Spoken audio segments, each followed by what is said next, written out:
আমার কাছে পাহাড় মানে এক কথায় প্রাণ।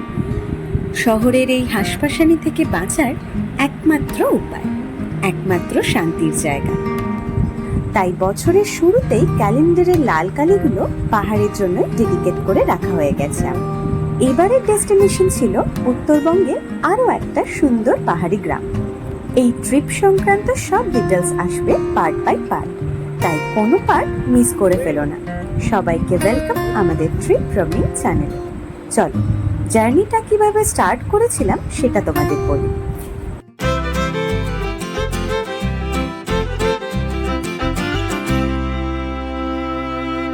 প্রতি বছর দোল পূর্ণিমায় আমি কলকাতাতেই কাটাই, কিন্তু এই বছর ছুটিটা একটু বেশি পাওয়ায় ভেবে নিয়েছিলাম পাহাড়ে যাব। আর ঠিক সেই মতোই দোলের ছুটির আগের দিন অফিস করে বেরিয়ে পড়েছিলাম উত্তরবঙ্গের উদ্দেশ্যে। পৌঁছে গিয়েছিলাম শিয়ালদা স্টেশনে, আর পৌঁছেই দেখি 12 নম্বর প্ল্যাটফর্মে দাঁড়িয়ে রয়েছে উত্তরবঙ্গ এক্সপ্রেস।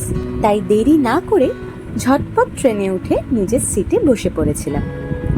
এইবার যেহেতু আমি একাই ট্রাভেল করছিলাম, তাই রাতে খুব বেশিক্ষণ জেগে থাকি। রাতের খাবার খেয়ে ঘুম দিয়েছিলাম। ভোরবেলায় ঘুম থেকে উঠেই জানলার পর্দা সরিয়ে দেখি সারি সারি চায়ের বাগান পেরিয়ে ট্রেন ছুটে চলেছে এনজেপি স্টেশনের দিকে। আর একদম সঠিক সময়েই ট্রেন পৌঁছালো নিউ জলপাইগুড়ি স্টেশনে। স্টেশন থেকে বেরিয়েই চলে গিয়েছিলাম টোটো স্ট্যান্ডের দিকে।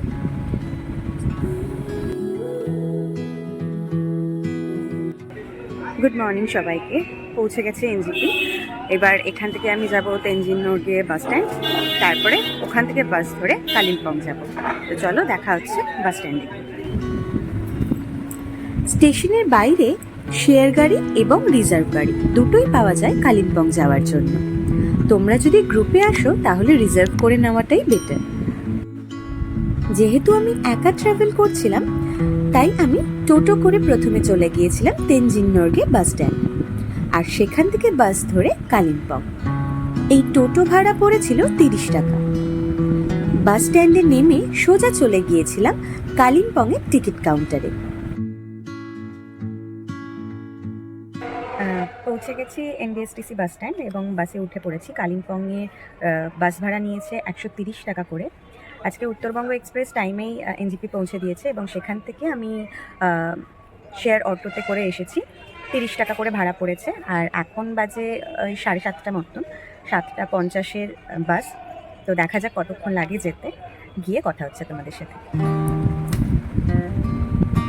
দুপাশে জঙ্গল পেরিয়ে বাস ছুটে চলেছিল সেবকের দিকে, আর মাঝখানে পড়েছিল সেবকের এই বিখ্যাত কালীমায়ের মন্দির। ডান দিকে তিস্তাকে পাশে নিয়ে বাস এগিয়ে চলেছিল পাহাড়ের দিকে। আস্তে আস্তে সমতলের বাড়িগুলো মিলিয়ে যাচ্ছিল, আর সবুজ আরো সবুজ হচ্ছিল। পাহাড়ে যাওয়ার সময় এই রাস্তাটা ঠিক যতটা ভালো লাগে, ফেরার সময় মনটা ঠিক ততটাই খারাপ হয়ে যায়। তোমরা যদি রিজার্ভে কালিম্পং আসতে চাও তাহলে ছোট গাড়ির ভাড়া পড়ে 3,500 থেকে 4,000 টাকা, আর বড় গাড়ি আর একটু বেশি। সিজন অনুযায়ী ভাড়া ওঠানামা করে। আর যদি শেয়ার গাড়িতে আসতে চাও তাহলে স্টেশনের বাইরে থেকেই শেয়ার গাড়ি পেয়ে যাবে। শেয়ার গাড়ির ভাড়া জনপ্রতি 350 থেকে 400 টাকা। চারিদিকের এই সুন্দর দৃশ্য দেখতে দেখতে পৌঁছে গিয়েছিলাম কালিম্পং বাস স্ট্যান্ড। যেহেতু আমি দোলের সময় এসেছিলাম, তাই এখানে এসেও দেখি চারিপাশে মানুষজন উৎসবে মেতে উঠেছে। কালিম্পং বাস স্ট্যান্ড থেকে কিছুটা হেঁটে আসলেই পরে সিকে চক বলে একটি মোড়, আর সেখান থেকেই পাওয়া যায় বার্মিক এবং মনসুন যাওয়ার শেয়ার গাড়ি। আমিও সেখান থেকেই উঠে পড়েছিলাম বার্মিক যাওয়ার একটি শেয়ার গাড়িতে। ভাড়া পড়েছিল 100 টাকা। এই কালিম্পং থেকে দাঁড়াগাঁও যেতে সময় লেগেছিল 30 মিনিট। কুয়াশা ঘেরা পাহাড়ি রাস্তা দেখতে দেখতে পৌঁছে গিয়েছিলাম দাঁড়াগাঁওতে। কালিম্পংয়ে সুন্দর ছোট্ট একটা পাহাড়ি গ্রাম। গাড়ি একদম হোমস্টের সামনেই নামিয়ে দিয়েছিল। গাড়ি থেকে নেমে হোমস্টে পর্যন্ত হেঁটে যেতে সময় লাগে 2 থেকে 3 মিনিট মাত্র। তাই শেয়ার গাড়িতে আসলে কোনো রকমই অসুবিধা হবে না এই হোমস্টেতে যেতে। নেমে পড়েছি আমি দাঁড়াগাঁওতে যাচ্ছি হোমস্টের দিকে। কিছুটা রাস্তা তোমাদের হেঁটেই নামতে হবে, একটু খাড়া রয়েছে রাস্তাটা। কালিম্পং থেকে তোমরা ইজিলি শেয়ার গাড়ি পেয়ে যাবে, যেগুলো বার্মিক বা মনসুংয়ের দিকে যাচ্ছে, আর ভাড়া নেয় 100 টাকা করে। কিন্তু যেটা আমি ভুল করেছি সেটা হচ্ছে, আমি জানতাম না যে এই শেয়ার গাড়িগুলো 1টার পরে ছাড়ে। তো আমি অনেক তাড়াতাড়ি চলে এসেছিলাম, এসে আমাকে অনেকক্ষণ ওয়েট করতে হয়েছে গাড়ির জন্য।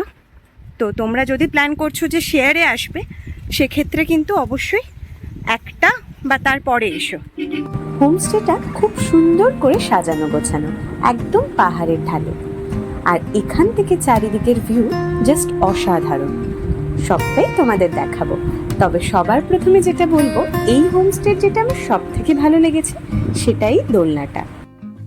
চলে এসেছি, ভীষণ সুন্দর হোমস্টেটা, তোমাদের পুরোটা দেখাবো। এবং খুব সুন্দর করে সাজানো, দোলনা রয়েছে, কতগুলো জায়গা রয়েছে, মানে যারা খুব ছবি তুলতে পছন্দ করো একটু সুন্দর ব্যাকগ্রাউন্ড নিয়ে। পাহাড় তো রয়েছেই, তার সাথে সাথে আরও সুন্দর সুন্দর ব্যাকগ্রাউন্ড রয়েছে। তো তারা কিন্তু একদম পারফেক্ট ডেস্টিনেশন তাদের জন্য এটা। আমি পুরো হোমস্টেটারই একটা ডিটেল রিভিউ ভিডিও তোমাদের দেবো, তোমরা দেখো। আর হোমস্টে এখান থেকে দেখা যাচ্ছে না যেহেতু ফগ রয়েছে, একদম নিচেই একটা ভিউ পয়েন্ট রয়েছে, একটা পার্ক রয়েছে, খুব সুন্দর পার্কটা, সেখানেও যাব আর তোমাদের দেখাবো কীরকম সেখান থেকে ভিউটা। যেহেতু হোমস্টেতে পৌঁছতে অনেকটা বেলা হয়ে গিয়েছিল, তাই দেরি না করে ঝটপট ফ্রেশ হয়ে চলে গিয়েছিলাম দুপুরের লাঞ্চ করতে। খাওয়া দাওয়া সেরে বেরিয়ে পড়েছিলাম গ্রাম ঘুরতে। এই হোমস্টে থেকেই মাত্র 5 থেকে 7 মিনিট হাঁটা পথে পড়ে একটা সুন্দর ভিউ পয়েন্ট। প্রথমেই গিয়েছিলাম সেখানে। চারিদিকের পাহাড়ের এত সুন্দর ভিউ এখান থেকে দেখা যায়। নিচের তিস্তা নদী থেকে শুরু করে চারিপাশের ছোট ছোট গ্রামগুলো খুব সুন্দরভাবে এখান থেকে তোমরা দেখতে পাবে। আর যদি আকাশ পরিষ্কার থাকে তাহলে কিন্তু কাঞ্চনজঙ্ঘাও এখান থেকে খুব সুন্দরভাবে দেখা যায়। পাহাড়ে এই মেঘ কুয়াশার খেলাটা দেখতে কি অপূর্বই না লাগে, তাই না? মনে হয় ঘন্টার পর ঘন্টা বসে থাকি আর দেখি, সময় যে কখন চলে যায় হিসেবই থাকে না। বেশ খানিকক্ষণ বসে এই সুন্দর ভিউ উপভোগ করে চলে গিয়েছিলাম হোমস্টেতে। আর আমার সঙ্গী ছিল ইনি, আমাকে সঠিকভাবে রাস্তা চিনিয়ে হোমস্টেতে নিয়ে এসেছিল। তারপর সন্ধে নেমে যাওয়ায় কিছুক্ষণ পরেই হোমস্টের দাদা গরম গরম চা আর তার সাথে পকোড়া দিয়ে গিয়েছিল। পাহাড় তো সবসময়ই সুন্দর, কিন্তু এই রাতের পাহাড় আমার সব থেকে ভালো লাগে। তোমরাও জানিও তোমাদের ভালো লাগে কিনা। কি সুন্দর চারিদিকে অন্ধকার, আর চারিপাশে ছোট ছোট গ্রামগুলো, রাস্তার গাড়িগুলো জোনাকির মতো জ্বলছে আর নিচ্ছে। কি সুন্দরই না লাগে, তাই না? অনেকক্ষণ অন্ধকারে বসে এই পাহাড় দেখছিলাম। তারপর রাতের ডিনার সেরে দিয়েছিলাম ঘুম, কারণ পরের দিন অনেক সকালবেলায় উঠতে হবে, অনেক প্ল্যান রয়েছে, অনেক জায়গায় যেতে হবে, আর সবগুলো তোমাদের সাথে অবশ্যই শেয়ার করব। কিন্তু তার আগে আমাদের এই ভিডিওটা যদি ভালো লেগে থাকে অবশ্যই লাইক করো, কমেন্ট করো আর শেয়ার করে দিও। তাহলে দেখা হচ্ছে কালকে।